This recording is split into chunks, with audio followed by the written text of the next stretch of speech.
What's up, everybody, and welcome back to another Tam's Top 5. Today, what we're going to be doing is we're going to be going over every single cool spot removal piece, right? So, what I decided when I was making this list is I didn't want to do any one-for-one foundations asterisks. So, no Act of Treason, no Red Dragon Assassin, because they are a little boring. They're just remove this, remove that, destroy this, destroy that. I decided to pick something a little spicier, and you'll see as I get into the list. Here's number 1. So first on the list, I have Guiltseeker. Guiltseeker is a 5/3 without a block, 4 low for 4. It gives itself 2 damage. It has multiple 1 and throw, so it guarantees gets in there and maybe isn't an additional attack.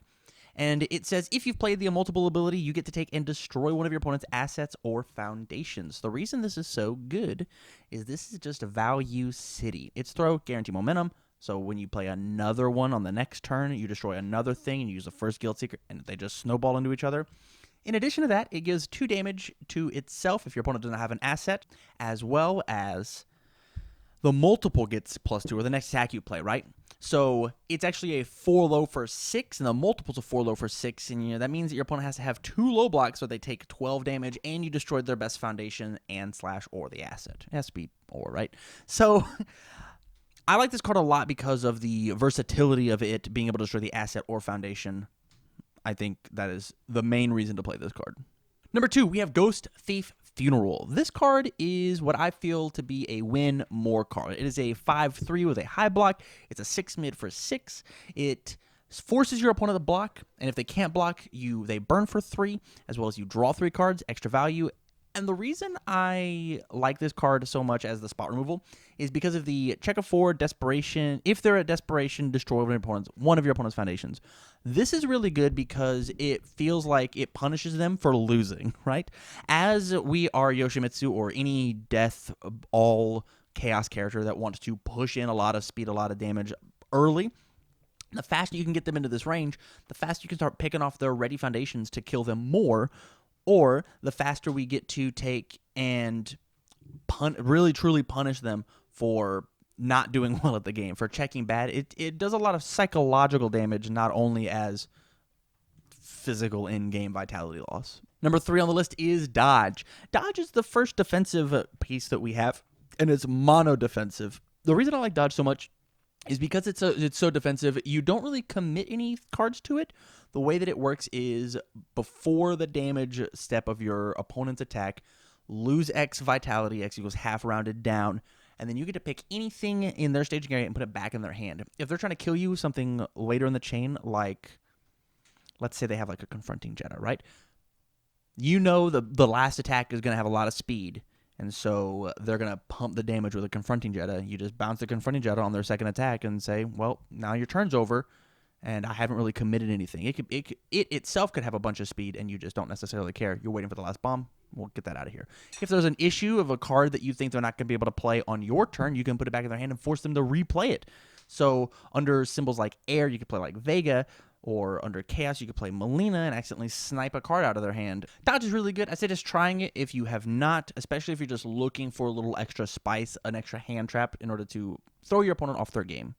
Number 4, we have Forbidden Moonset. Forbidden Moonset is arguably the best spot removal in the game right now. It is a 5/3 with a 2 high block. It is a 3 high for 6. It says, enhance, add a foundation from your opponent's staging area to their hand, and you can gain a little momentum if you have less than 6 foundations. The reason this is important is for 2 reasons. Number 1, you can take any of the ready foundations and put it in their hand. Number 2, that ready foundation can be a low block, so you put a non-block in their hand, or it could be a non-block and put it in their hand. So you debuild one, you get +1 speed, right? They get -1 of their checks. Or the other mental way you can play it is you can give them a high block. If there's a really powerful piece on their board that you are afraid of on your turn, one of my favorite things to do is to put Face of a Monster in my opponent's hand with this card. Yeah, you can certainly block with that Face of a Monster. I'm going to make it really lethal, and now I don't have to deal with that Face of a Monster for the rest of the game. It's not going to happen. And number 5, my last card is Outworld Air. It's my personal favorite top card on the list, and the reason it is, you could say, number 1. I'm talking about it last, just because of the versatility of this card. This card is Stun Hate. It is a foundation, which means I can load them up in my staging area. In addition to that, it's got a gnarly 2 low block. It checks a 5. It says enhance remove, lose X vitality. X equals the difficulty of the card that you're attempting to bounce. And it can be a foundation or an asset. Like I said at the top of Guiltseeker, one of my favorite things about this card and, well, Guiltseeker is the asset hate. I can pay 3 life and say that your Swordfish is back in your hand. This combos really well with fun cards in the same vein as either Forbidden Moonset in order to put the mind games of put the block that I want back in their hand. Or if you can take and throw any defensive piece that they have. Like, one of my favorite things is to pay 3 life when they've got a Swordfish and a Dark Side of Karma. Yeah, they have to negate because they don't know if I'm going to pull the Dark Side in their hand or if I'm going to put the Swordfish. Like, they don't know. Maybe I have a better answer to a Swordfish. They don't know. They have to negate this thing. It forces their hand because they get to see what it is that you're picking with pay 3 vitality.